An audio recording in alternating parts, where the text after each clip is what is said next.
croyons que la consolation vient toujours après la souffrance, pas avant. Parce que la consolation vient faire oublier les plaies, les douleurs, les cicatrices qu'on a eues pendant les moments de douleur. Et Paul dit que dans ces souffrances-là, qui accablaient les serviteurs de Dieu qui s'occupent à diriger le peuple, en fait, il donne beaucoup de détails dans ce texte.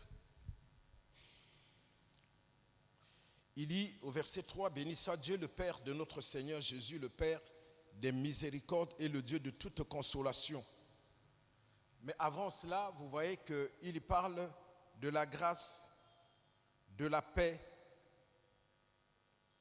Et ensuite, il vient parler de la miséricorde, du Dieu de toute consolation. Le Dieu de toute consolation, c'est celui qui incarne la grâce, qui incarne la paix. Il dit, ce Dieu-là qu'il vous accorde la grâce, que la grâce et la paix vous soient données de la part de Dieu, notre Père et du Seigneur Jésus-Christ. Béni soit le Père de notre Seigneur Jésus-Christ, le Père des miséricordes et le Dieu de toute consolation. Voyez-vous? Donc avant même d'arriver à la consolation, il y a déjà la grâce, il y a la paix,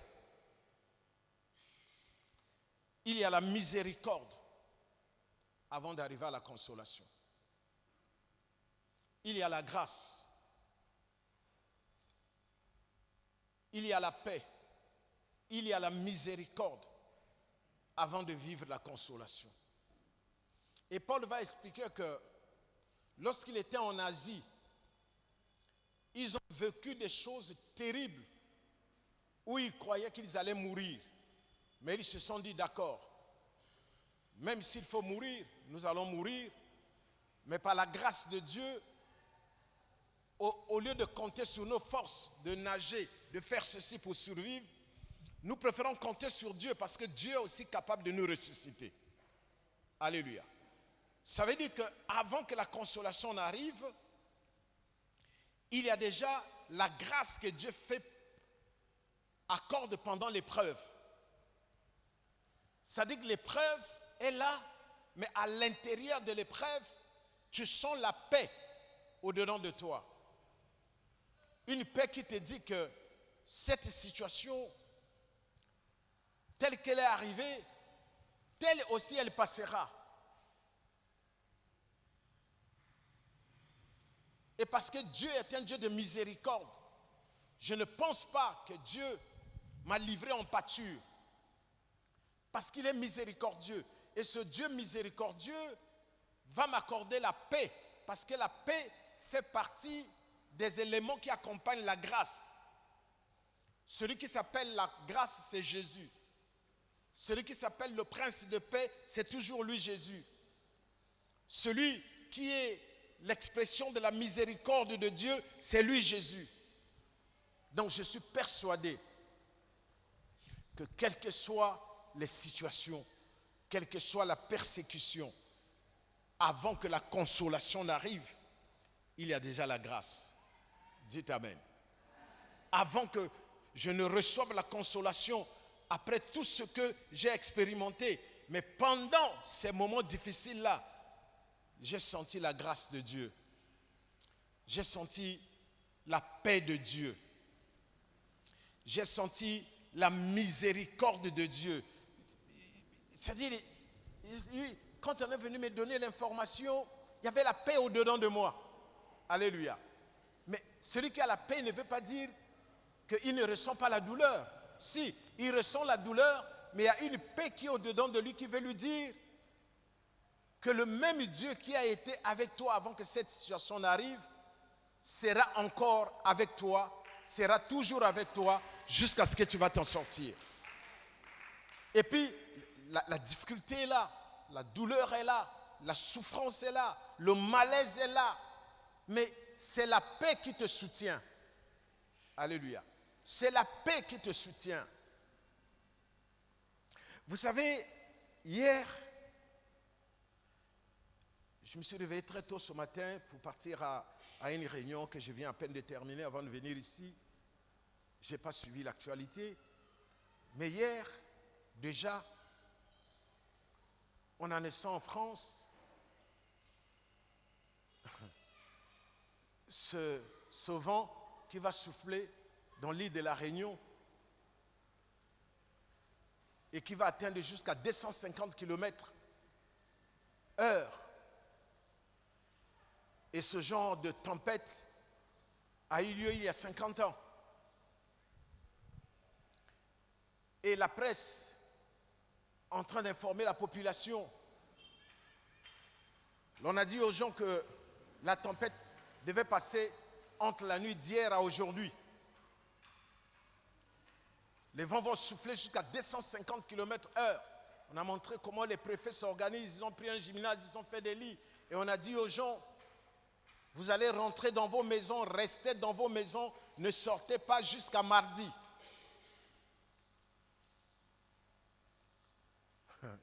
Les étrangers qui étaient en vacances, en tourisme à La Réunion, on leur a dit, il y a des avions qui arrivent pour vous chercher, mais il y a des vols qui sont déjà annulés. Donc même si quelqu'un veut fuir par avion, tu ne peux plus fuir. Les vols sont annulés. Et on vous dit que la tempête va souffler. Vous ne savez pas quel dégât il va avoir. 250 km, ça peut déplacer un avion au sol. Et les populations, on a montré les gens apeurés, c'est vrai, mais les gens qui sont allés faire des réserves, il faut faire acheter des légumes, acheter des choses, parce qu'on va faire quand même près de 48 heures, on ne va pas sortir, on va protéger. Mais ils savent aussi, chacun sait, que l'île de la Réunion ne va pas disparaître après cette tempête. Il y aura des survivants. Peut-être qu'il y aura des morts, mais ce n'est pas écrit que ça sera un tel. Au milieu de cette peur, mais il y a des gens qui vivent. Ils disent que nous allons affronter. Et là, chers amis, hier, aux environs de 16 heures, il y a une femme journaliste qui était au bord de la mer qui dit, on est là, on attend la tempête. Mais déjà, les pluies ont commencé à tomber. Alléluia. Oh, chers amis, quelle peur. Les pluies commencent à tomber là. On sent, ça commence un peu à souffler. Et, comment ils appellent le cyclone, le cyclone est à 300 km de l'île de la Réunion. Et là, nous sentons déjà des vents à 100 à l'heure. Donc, ça commence à souffler un peu. 10, 20, 30, 40, 50. Tu es là dans ta maison, tu sens que ça augmente jusqu'à ce que ça va atteindre 250. Et comme c'est le volcan, et comme c'est le cyclone, ça tourne comme ça là. Ça tourne comme quand on nous voit des fois dans le fleuve. Ça se déplace en tournant comme ça. On ne sait pas ce qui va arriver. Je n'ai pas suivi la presse ce matin. Je ne sais pas ce qui s'est passé cette nuit. Mais je sais que s'il y a des images, je sais qu'il y avait des gens qui étaient là-bas. Et il y aura des gens. Et nous allons voir. Quand je vais aller allumer la télé tout à l'heure, je suis sûr qu'on ne va pas nous montrer des images satellitaires seulement. On va nous montrer des gens qui sont en train de filmer dans la Réunion et le cyclone va passer. Ça fait des dégâts, mais il y aura des vivants encore. Alléluia.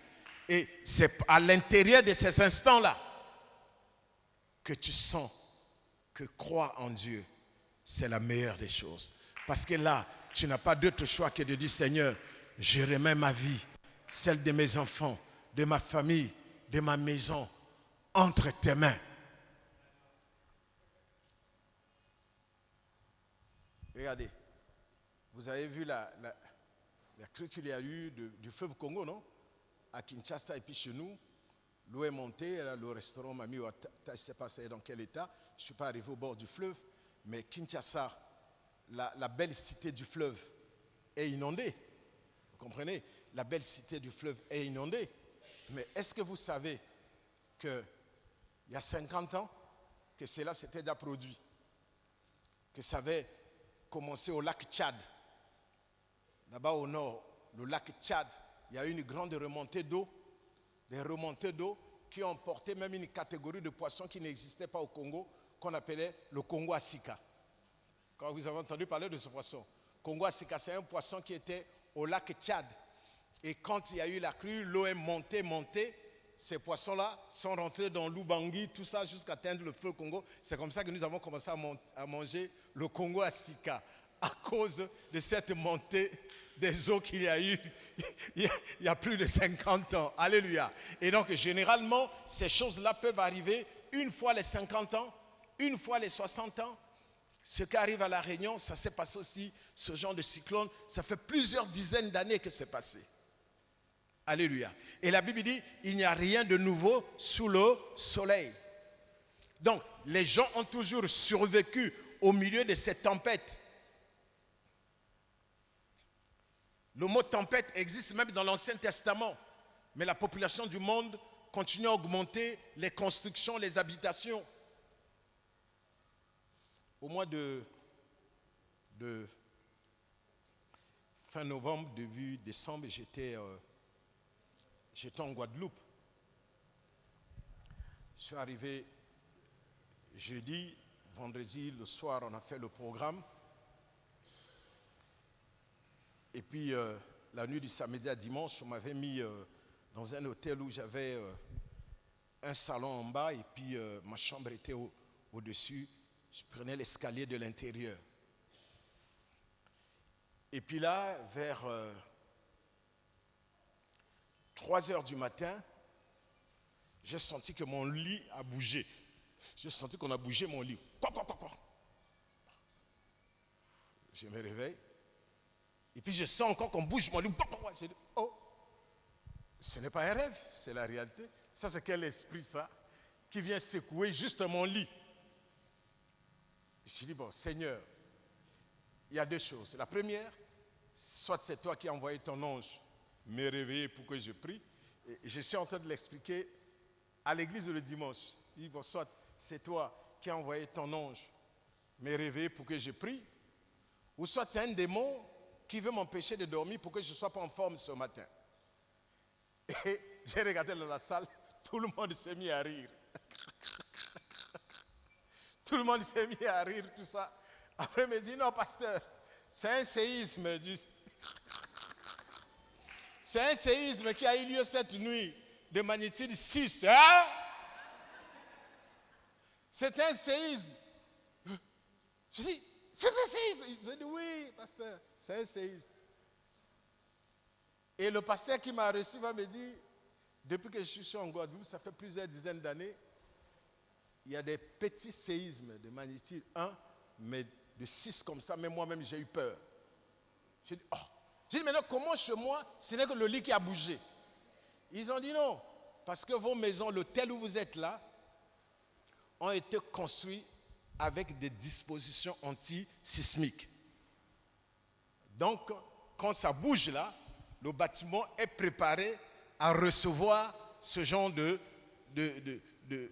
séisme. Donc, tu ne ressens pas ça trop. Mais par rapport à d'autres maisons qu'il y a ici, c'était chaud la nuit. Là. J'ai dit, oh! Je comprends maintenant pourquoi on m'avait donné cette chambre-là. Mais ces choses-là, nous on voit seulement à la télé. Mais non, si on m'avait prévenu qu'il y aurait un séisme la nuit là, est-ce que j'allais dormir? Tu vois, à ce moment-là, ça dit que tu as dit, Seigneur, je remets ma vie entre tes mains. 5 minutes après encore, Seigneur, je remets ma vie entre tes mains. Après 3 minutes, Seigneur, vraiment, je remets ma vie entre 2 minutes, ma vie. Et puis finalement, c'est chaque seconde, ma vie entre tes mains, ma vie entre tes mains, ma vie entre tes mains. Jusqu'à ce que le sommeil te prenne et puis tu t'endors. J'ai dit, ce Dieu est merveilleux. C'est lui qui donne la paix. Voyez-vous? c'est lui qui donne la paix. Il dit, le Dieu de grâce, le Dieu de paix, le Dieu de miséricorde. Ok. La grâce, c'est celui qui t'accorde la faveur sans que tu l'aies mérité. Amen. La paix, c'est le fait que tu te sens en danger, mais tu es rassuré. La paix, c'est que tu n'es pas paniqué. La paix, c'est que tu es calme, tu maîtrises tes émotions. Mais la miséricorde, c'est autre chose. La miséricorde, en anglais, ça ne dit pas la même chose. Mais en français, ça veut dire la corde pour la misère. Alléluia. La corde de la misère. C'est-à-dire, celui qui est dans la misère, on lui accorde la corde. À celui qui est dans la misère. Donc la corde qui te sort de la misère. Alléluia.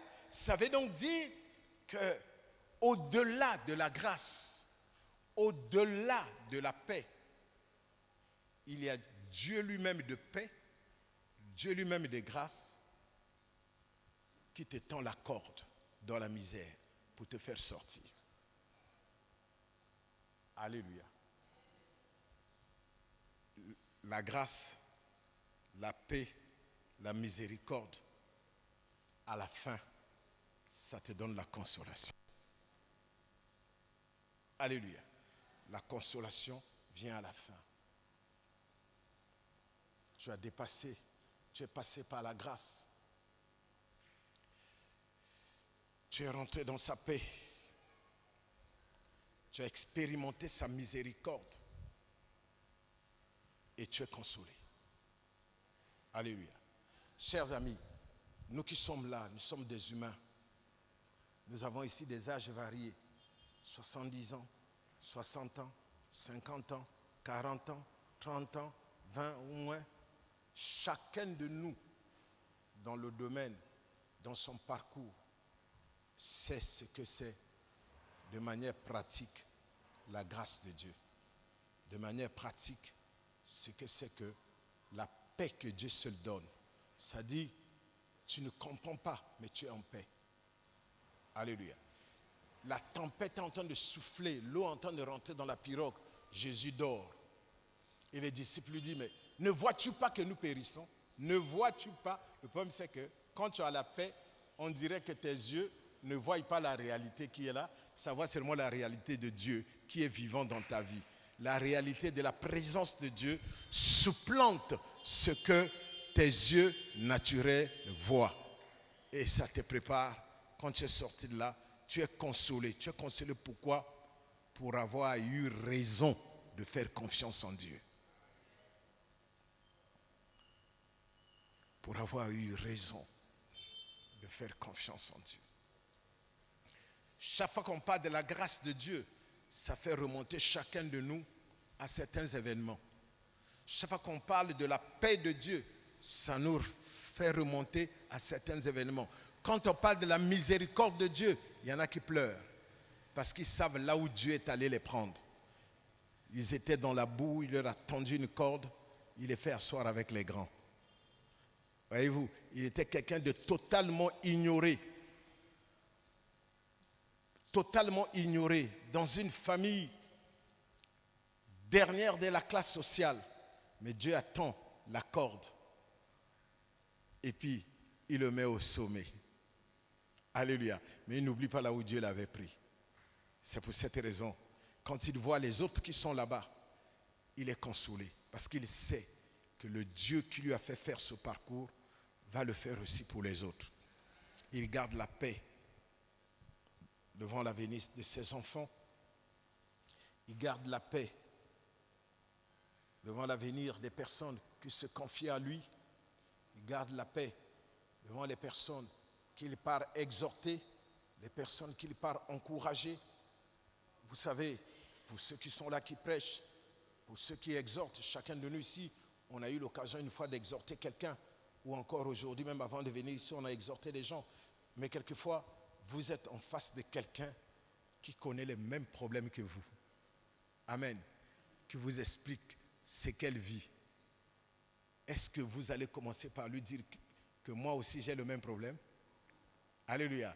Vous allez lui dire, non, Dieu est bon, Dieu est merveilleux, Dieu est vivant, il va t'aider, jusqu'à ce que la personne va sortir du problème, et puis le jour qu'elle est devenue mature, tu lui dis, tu sais quand tu me parlais là, moi j'avais le même problème que toi, chez moi c'était encore pire. C'est vrai, oui, c'était pire. Mais comme je ne pouvais pas te décourager, j'ai préféré ne rien te dire. Il dit, mais donc Dieu est vraiment merveilleux. Dès qu'elle découvre, mais comment quelqu'un qui vit les mêmes problèmes que moi peut avoir la paix, venir m'exhorter, oublier ses propres problèmes pour s'occuper des miens. Ben oui, parce que Christ a laissé toute la gloire qui appartient à sa notoriété pour devenir semblable à toi et moi, accepter les insultes, accepter les humiliations, accepter même que quelqu'un que lui peut tuer aujourd'hui crache sur lui. Voyez-vous, quelqu'un qu'il peut détruire aujourd'hui déchire ses vêtements. Il a laissé tout ça pour nous faire du bien. Donc quelquefois, nous pouvons aussi un peu nous oublier. Alléluia.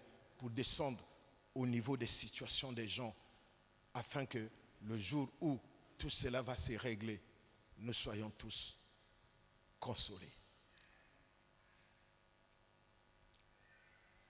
Extraordinaire de voir les choses qui se passent avec Yolande à l'époque. Moi, j'ai été déclaré stérile, et moi, je me rappelle qu'avant cela, avant que je sois déclaré stérile, chaque fois qu'elle tombait enceinte, arrivé à un certain mois, la grossesse coulait. Et puis une fois, c'était bien, elle est arrivée quand même à 1 mois et demi, je ne sais plus.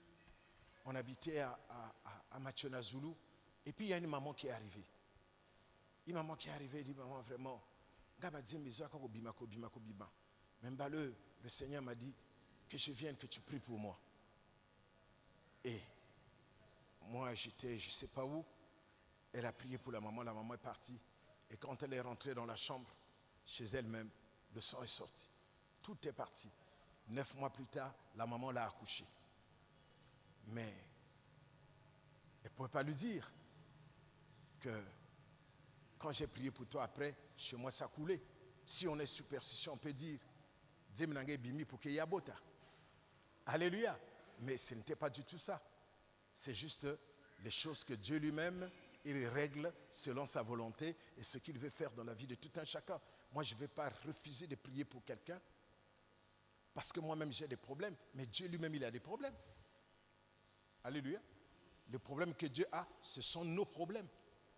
Ces personnes qui se rebellent, ces enfants qu'il doit protéger, ces enfants qu'il doit sécuriser. Je ne suis pas l'unique problème de Dieu. Je fais partie des problèmes que Dieu est en train de résoudre. Y a-t-il quelqu'un ici sur cette terre qui n'a pas de problème? Même l'État a des problèmes pour trouver du travail pour les gens. Tous, on a des problèmes. Même les pays les plus riches ont des problèmes avec leur population. Mais on continue à vivre. Les problèmes sont faits pour trouver des solutions. Et non des solutions pour trouver les problèmes. Alléluia. Donc, pour chaque problème, une solution. Et on se remet toujours entre les mains du Seigneur que celui qui s'appelle la grâce existe. La grâce de Dieu, source de salut pour tous les hommes, a été manifestée.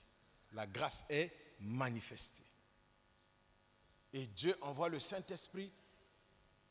Et parmi les choses que le Saint-Esprit apporte, il y a la paix. Et autre chose encore, lui-même, le Saint-Esprit qui apporte la paix, s'appelle le paraclet, c'est-à-dire le consolateur. Alléluia. Il ne nous arrive pas, quelquefois,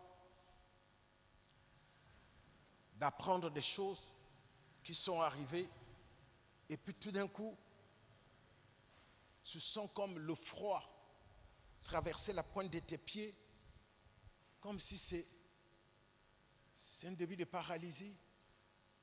Tu sens le froid, ça monte, ça prend tes orteils, ça prend les doigts de la main. Et puis quand ça arrive là, tu sens la paix. Amen. Tu sens que ça envahit tout ton corps et tu sens la paix s'installer en toi. Et puis tout de suite, tu fonds en larmes. Tu commences à rendre grâce à Dieu. Oh Dieu, s'il n'y avait pas ce Dieu-là de miséricorde dans ma vie, qu'est-ce que je serais devenu? Malgré mon argent, malgré ma beauté, malgré la situation de ma famille, malgré mes relations, sans ce Dieu-là, qu'est-ce que je serais devenu? Avec ce niveau de pauvreté. Trouver quelqu'un qui n'a rien, c'est le plus pauvre du quartier. Mais il accompagnait au cimetière tous les riches qui sont passés dans le quartier. Mais il a été le plus riche en longévité. Alléluia. Au point où il s'est dit, ah, peut-être que c'est mieux pour moi de rester comme ça pour vivre longtemps. Alléluia. Et il a vu que tous ces riches qu'il accompagnait au cimetière sont morts à cause des problèmes qu'ils avaient à résoudre avec leur argent. L'argent leur apportait plus de problèmes que de solutions. Et comme lui, il n'a pas d'argent, donc il n'a pas de problème. Son seul problème, c'est qu'il n'a pas de problème. Et comme il n'a pas de problème, il a passé toute sa vie à ne pas résoudre des problèmes. Et il a vécu longtemps dans le quartier. Oh Dieu, que Dieu nous bénisse de telle sorte que toutes ces situations difficiles ne puissent pas soulever le béton de notre paix qui nous protège. Ouais, comme ce béton est au-dessus de notre tête. Qu'aucun problème ne vienne l'enlever. Que cette paix continue à nous protéger, à recevoir les pierres qui viennent d'en haut, à recevoir les pluies, les cailloux, tout ce qui vient d'en haut. Que cette paix-là continue. Et la paix de Dieu qui surpasse toute intelligence demeure sur nous. Cette paix qui surpasse toute chose demeure sur nous. Cette paix qui surpasse toute influence, toute crainte, toute peur, puisse garder nos cœurs en Christ. Garder nos cœurs. Il y a des gens qui ont voulu rattraper des vies qu'ils n'ont pas eues. Ils ont voulu être comme les autres. Ils ont sacrifié leur progéniture. Ils ont sacrifié les frères et les sœurs. Ils ont sacrifié leurs parents parce que les puissances des ténèbres leur ont promis des merveilles, des réussites partout. Après qu'ils aient eu tout l'argent, la chose qu'ils n'ont pas prévue, c'est le tourment de la conscience. Alléluia. Il est là avec les gens. Il a l'argent, il a les voitures, il voit tout ce qui marche. Et quand il reste calme, il sait que tout ça, c'est parce que j'ai sacrifié mon mari, j'ai sacrifié ma femme, j'ai sacrifié mes enfants, j'ai sacrifié ma mère, j'ai sacrifié mes frères, j'ai sacrifié mes soeurs. Il ne vous dira pas. Mais vous remarquerez qu'à un moment donné, il est un peu perdu. Il est là-dedans. Et pour dire, maintenant, je n'ai pas mon père, je n'ai pas ma mère, je n'ai pas mes frères, je n'ai pas mes soeurs, je n'ai pas ma femme, je n'ai pas mes enfants, je n'ai pas mon mari. C'était juste pour avoir ça. Mais ça ne comble pas le vide. Et vous allez voir que ces gens, finalement, comme ils ont sacrifié tout ce qu'ils avaient de précieux, ils sont obligés toujours d'être dehors, de chercher quelque chose qui peut remplacer cela. Mais la conscience va rester là, à les persécuter toute leur vie. Pas peur que les gens découvrent la vérité. Pas peur que les gens sachent ce qu'ils ont fait. Mais celui qui a confiance en Dieu sait que toute personne que Dieu lui a donnée sur cette terre est un trésor. Les parents, la femme, le mari, les enfants, les amis, les meilleurs que Dieu lui a donnés, ça fait partie de son trésor qui lui permet de réussir. Et là où est ton trésor, c'est là où sera ton cœur. Que la paix de Dieu soit au-dessus de tout. La consolation ne vient jamais avant. Elle vient toujours à la fin. Elle vient toujours après.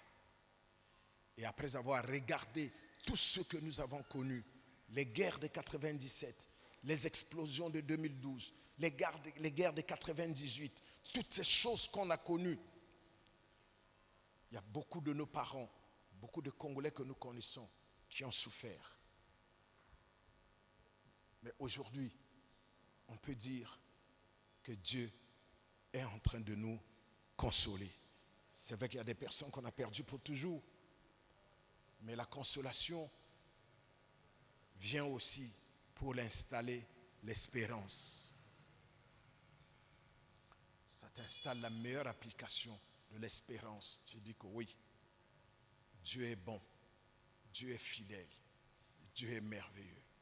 Nous allons prier tous ensemble pour que ces choses que Dieu donne, qui sont la grâce, qui sont la paix, qui sont la miséricorde et la consolation, fassent partie de notre vécu cette année. Oui, nous sommes dans la consolation, mais nous n'oublions pas la grâce que Dieu nous a fait pour arriver jusqu'en 2024. Tous qui n'ont pas eu cette grâce. Alléluia. Mais nous n'oublions pas la paix qui nous permet d'être en bonne santé. La paix qui nous permet de dormir, nous réveiller.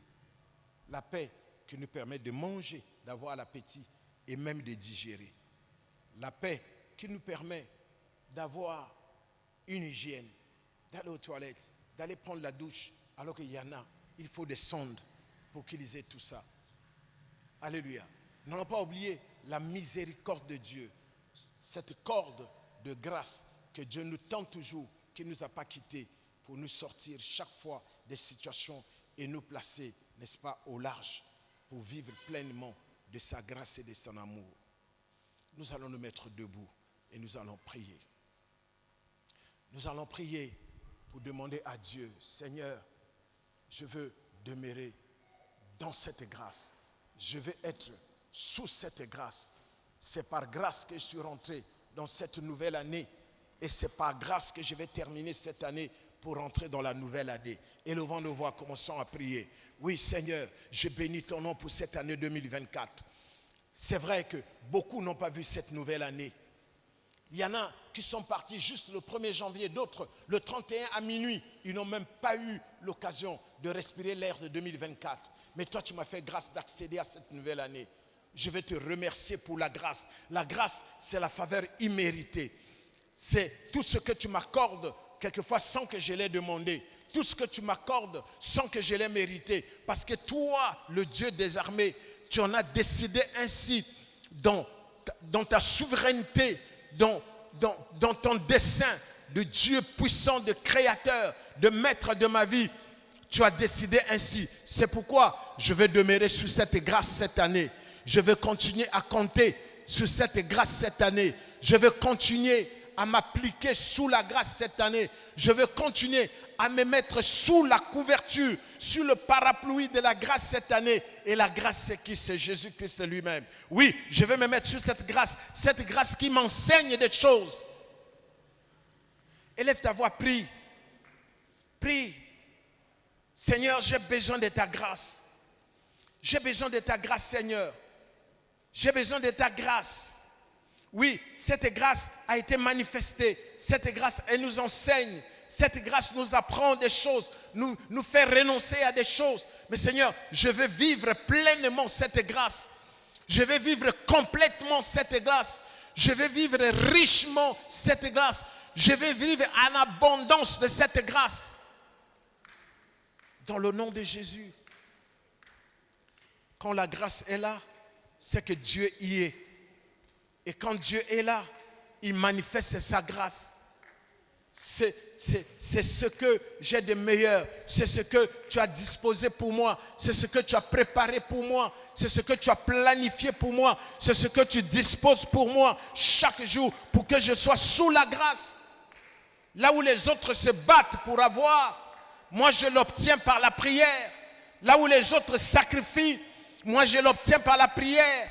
Là où les autres vont faire des incantations, vont invoquer les morts, vont sacrifier les bœufs, les poules, les animaux, moi je vais dans la prière et j'obtiens par la grâce de Dieu ce que les autres n'arrivent pas à obtenir. Parce que j'ai tout pleinement en Jésus à cause de sa grâce. Là où les autres doivent se réveiller tôt la nuit, marcher sans vêtements dans la rue, se badigeonner de poudre, mettre des substances sur leur corps, s'injecter des mauvaises choses dans leur corps. Moi, je n'ai que le sang de Jésus qui me place sous la grâce de Dieu. Et c'est cette grâce qui m'ouvre les portes. C'est cette grâce qui me fait gagner le cœur des gens, qui me fait gagner le cœur des gens.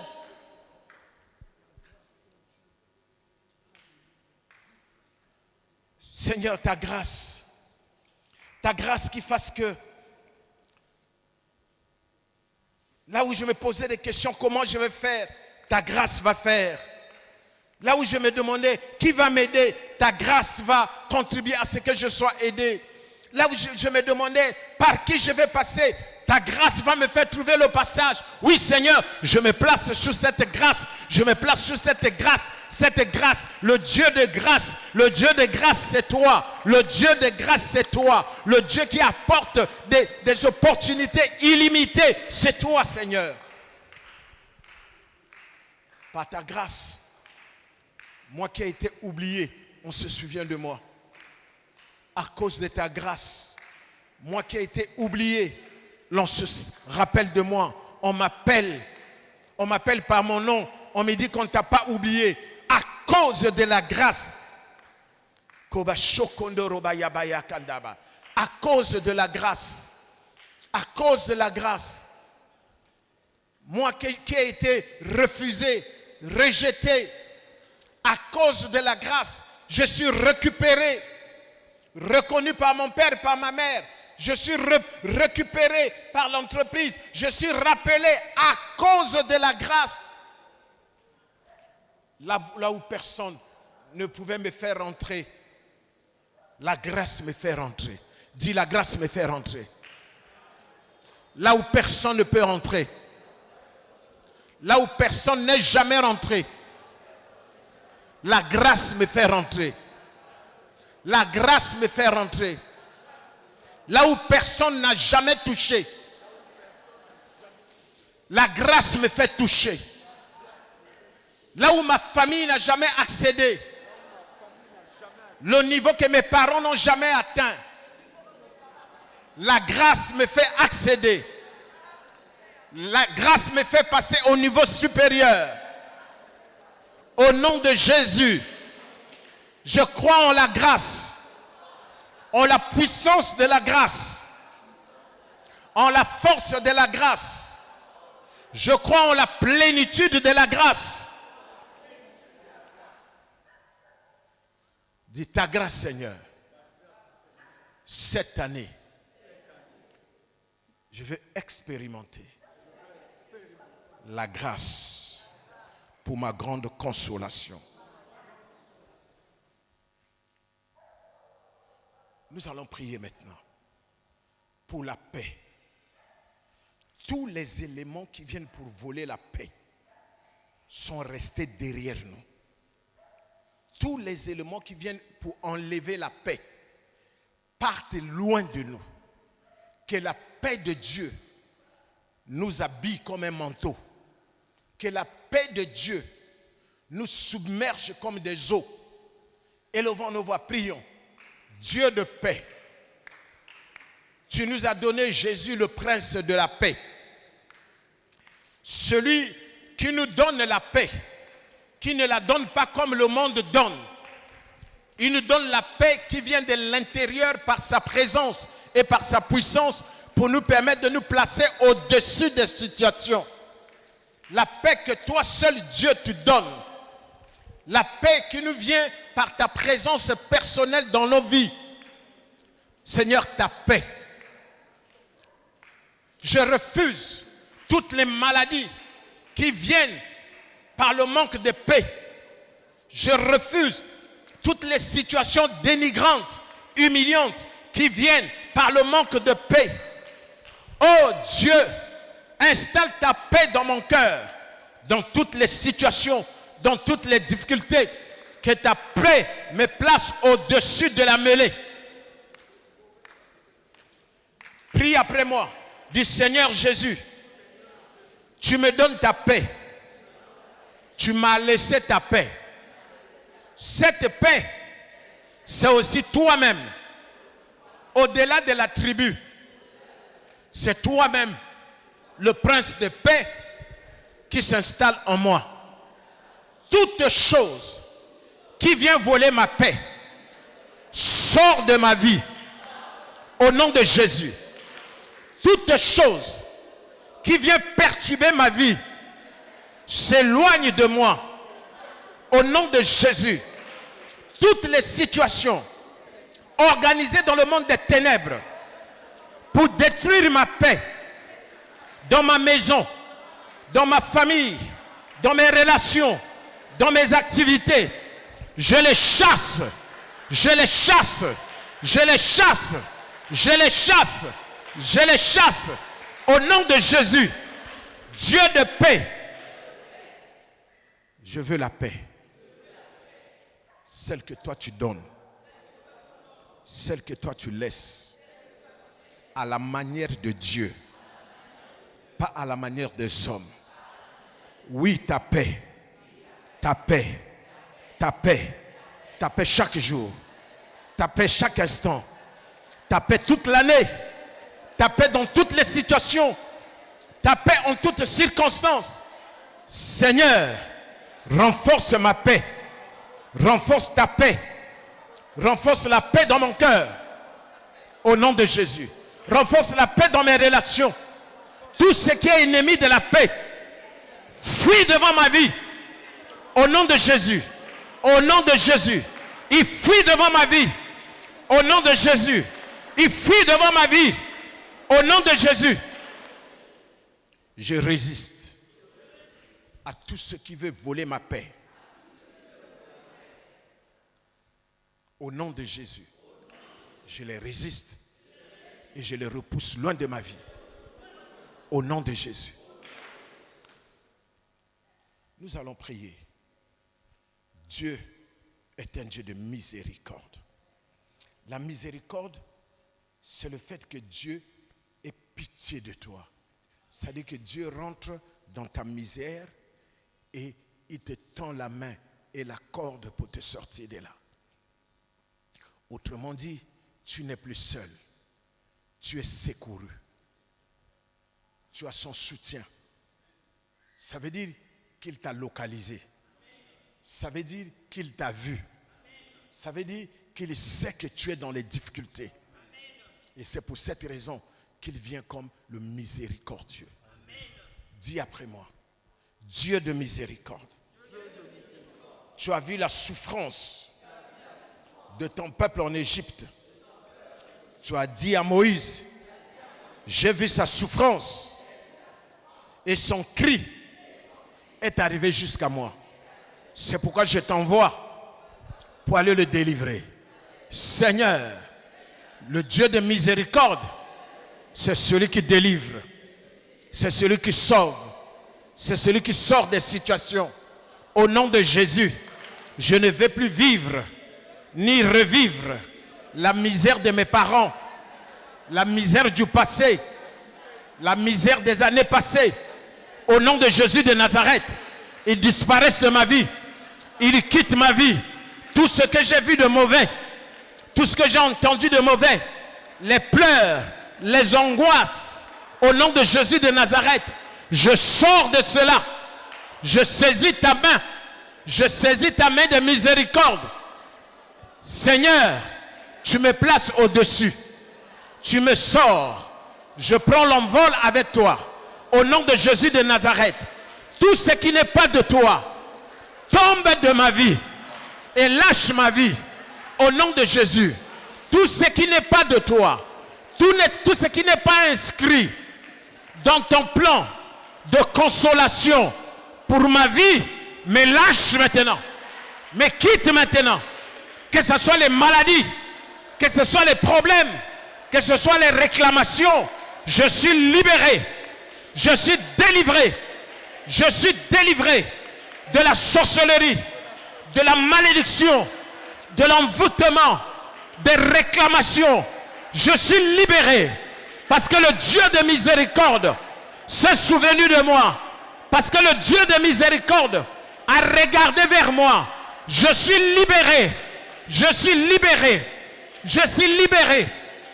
Là où on m'avait mis, que ce soit dans la boue, je suis libéré et je suis nettoyé au nom de Jésus. Que ce soit dans un trou, je suis libéré et je sors du trou au nom de Jésus et je suis libéré. Que ce soit dans les chaînes sont brisées, les chaînes se cassent. Je suis libéré à cause de sa miséricorde au nom de Jésus. Que ce soit dans les tourments, je suis libéré et je sors des tourments au nom de Jésus, au nom de Jésus, au nom de Jésus, au nom de Jésus. Dieu de miséricorde, c'est toi qui viens voir ma misère et tu viens à mon secours pour me sauver, pour me libérer, pour me délivrer. Merci pour ta consolation qui se répand sur moi,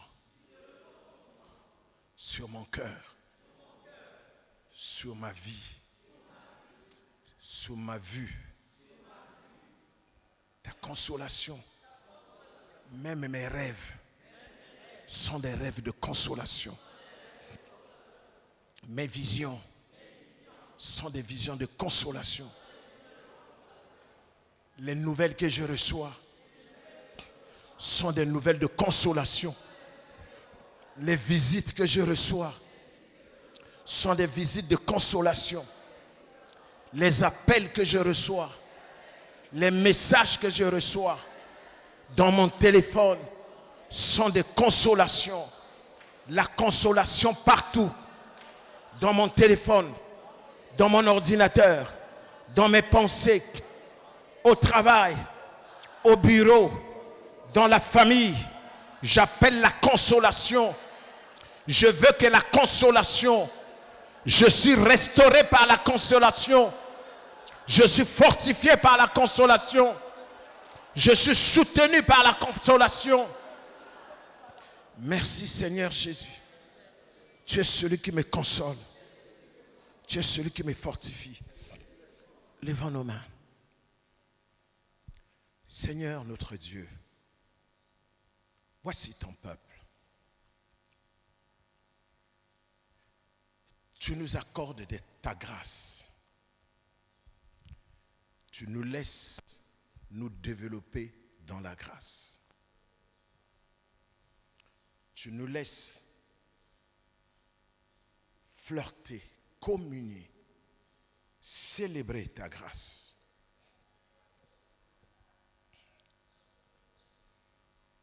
À cause de ta grâce, tu installes tout ce qui contribue à la paix et tout ce qui s'appelle la paix et la paix toi-même. Oh Dieu, ta miséricorde qui ne nous quitte pas, ton regard de pitié au milieu même de nos faiblesses, au milieu de nos erreurs, au milieu de nos couples, au milieu de nos familles, au milieu de nos enfants.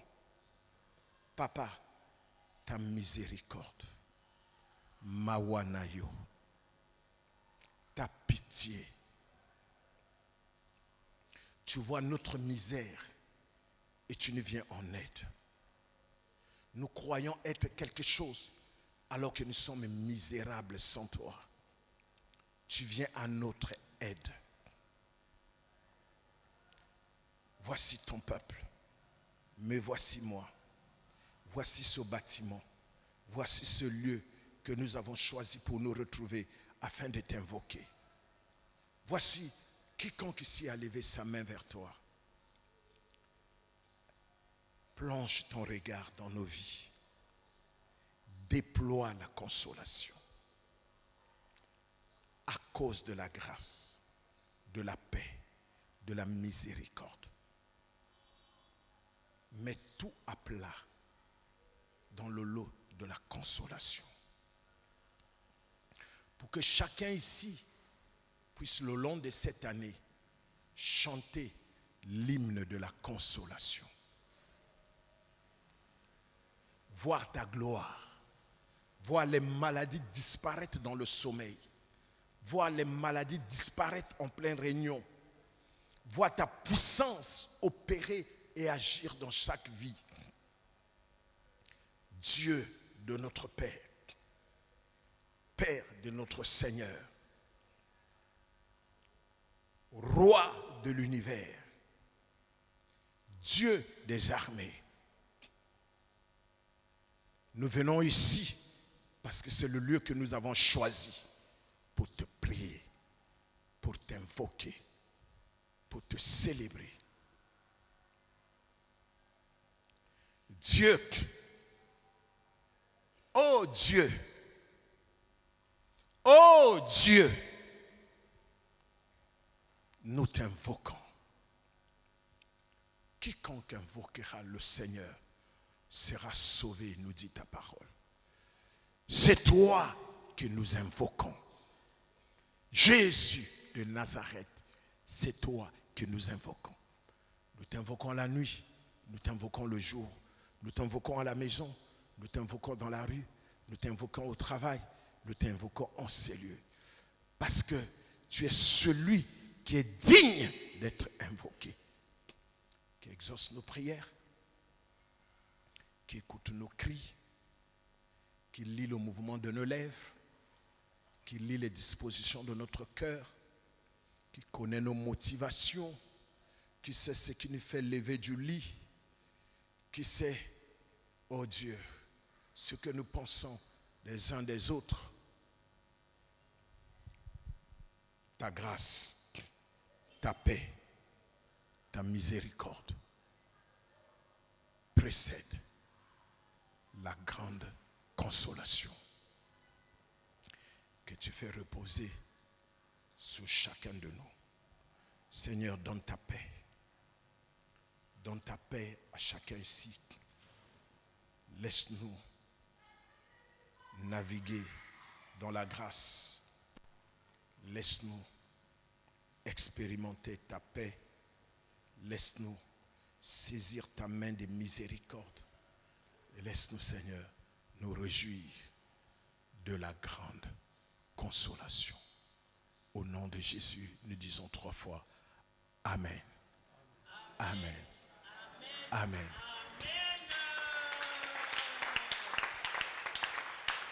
À lui soit l'honneur. À lui soit la gloire. Oh, apportons notre offrande.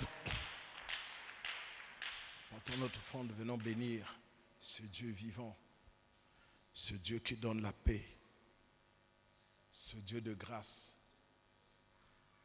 ce Dieu de miséricorde.